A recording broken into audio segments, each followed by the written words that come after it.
Are we going to talk about Northern Virginia's most walkable neighborhood? Cheaters. Cheaters.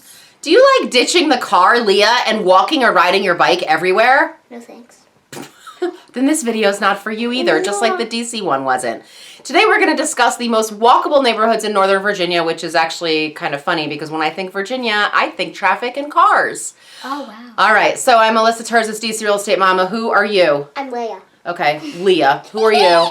Marcina. Okay, and so today we're going to talk about walkable Virginia neighborhoods. All right, you guys ready? No. Someone just sneezed on me in my hair. She sneezed on my leg. All right. The walk score is a measure of how many errands don't require a car for a specific neighborhood. So the walk scores range from 1 to 99, meaning you don't need a car at a 99 for pretty much anything. And all ratings come from walkscore.com. All right, so we're going to do Arlington's walkability first. So Arlington's overall walk score is a 71. This is because it's taking all neighborhoods into account, and the northernmost part of Arlington is spread out and very residential. The neighborhoods along the Potomac River most definitely require a car, as their walk score is in the single digits. Where are the most walkable neighborhoods in Arlington then? Let's talk about it. Number 1, Ballston and Virginia Square. Kind of like two neighborhoods in one, but walk score does bulk them together. They come in at a 92, which is pretty darn good. This is a highly dense neighborhood with tons of restaurants, grocery stores, and metro access right in the heart of Ballston. Also lots of offices here. So this could be a neighborhood where you literally do everything on foot and you never even have to leave. The score included Virginia Square because these two neighborhoods, like I said, are really close to each other. Virginia Square, though, does not have the retail anywhere like what you'll find in Ballston. Virginia Square is more known for having like George Mason University, but the neighborhoods are so close that they are considered to be the same as far as walk score goes. Number 2 is Clarendon and Courthouse. The walk score in Clarendon and Courthouse is a 92. People love living here. There are metro stops in each of the neighborhoods, and the Wilson and Clarendon boulevards offer a very busy corridor of restaurants, shops, and all kinds of deliciousness. There's even grocery stores here to include Whole Foods and Trader Joe's that are both right on the strip. The housing is just a block off of these two major roads as well. Number 3 is Lion Village. So, Racina's going to tell you about Lion Village today. Okay, so Lion Village on the north side of Clarendon Boulevard, just north of Clarendon. Lion Village comes in at a walk score of 92 as well of Ballston and Clarendon Courthouse. So, the homes there are large, but the walk to Clarendon strip of the shops and restaurants can be reached within minutes on foot. Very good.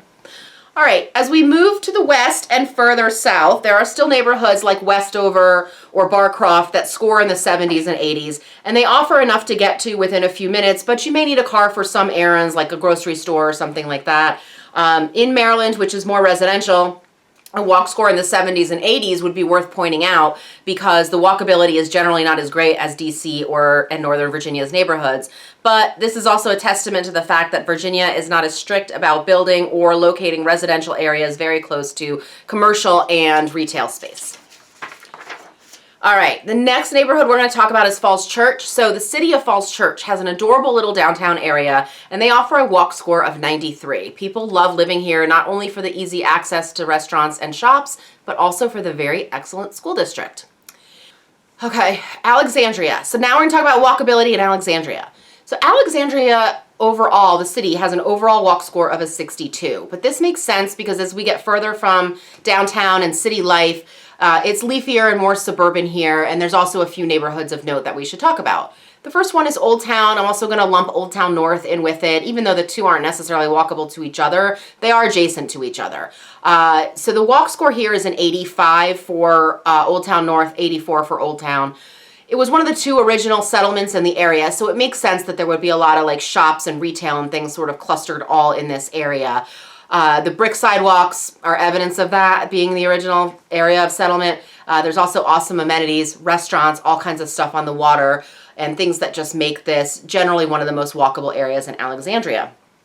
The western edge of Old Town is another neighborhood. It's west of Henry Street. It's called the Braddock Road Metro area. So the walk score here is a 90, and that's probably mostly due to the fact that the proximity to the metro stop. So I'm not sure that on this one I 100% trust the walk score because there really are pros and cons here to living here versus Old Town. Like, I think a lot of people might take the little bit lower walk score and then the shuttle or whatever you may have to get to go to Metro, or the longer walk to Metro, just to have the retail and the restaurants that are available to you in Old Town versus what you're gonna get in the Braddock Road Metro area, which is like a little bit more sparse and spread out. Number 3 is Delray. So north and west of Old Town is cute little Delray neighborhood. It's kind of a shining gem in the area for its hometown feel and its lovely strip of local mom and pop shops and restaurants. The walk score here is an 84, but that's for being very close to the strip. If you're several blocks away, your walk score does drop, along with your real estate prices though. But residential and commercial really do cohabitate here very seamlessly. So there are other areas in Northern Virginia outside the Beltway which also have walkable downtown areas. I'm just going to give some of them a quick mention. This is also considered to be really more of the suburbs, but we do see some interesting changes with the walk score.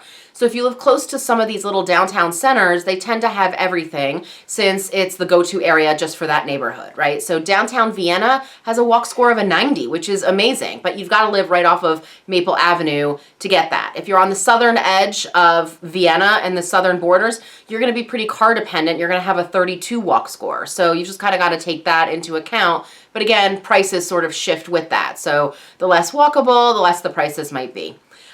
Then we got an area like downtown Fairfax. Well, their walk score is an 82, but you can drop all the way to the single digits if you get out into some of the neighborhoods of Fairfax, because they are pretty far and pretty remotely located from where the shopping, grocery, and things like that might be if they're not within like a couple miles of retail. So I hope this was helpful for you as you navigate which areas to focus in and to figure out what you might want to do as far as walkability and what combination of a neighborhood that may need a car versus walkable. I am Melissa Terzis. These are my little helpers. Ow, this one's biting me. And our contact info is coming next. Bye, peeps. We love you, peeps. Bye, viewers.